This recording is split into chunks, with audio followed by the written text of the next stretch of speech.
So are you concerned that access to data will become a new barrier of entry to fintechs? I'll go first to Khai-san for her thoughts.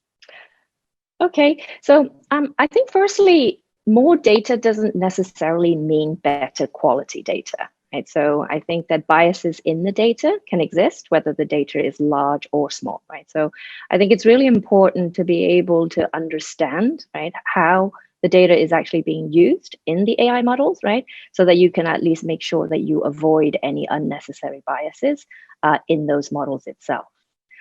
With that said, however, obviously you can't build any AI models without any data. So definitely for fintechs, they are at a slight disadvantage compared to some of the bigger financial service organizations. But I would definitely think that there's a lot of publicly available data that fintechs should be accessing or trying to leverage. In terms of AI and ethical disclosure, how do you think regulators can support the use of AI, which can obviously have huge benefits and provide much more optimization in some ways, whilst also managing the risk of potentially squashing innovation if they clamp down too much?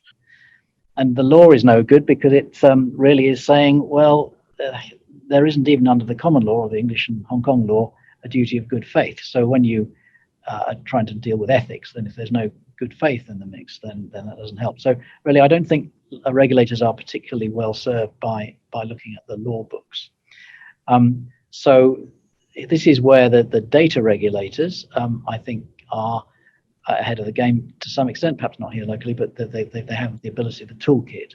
Because of this privacy by design idea, and by ensuring and requiring data users to clearly explain what is being done, then that is useful.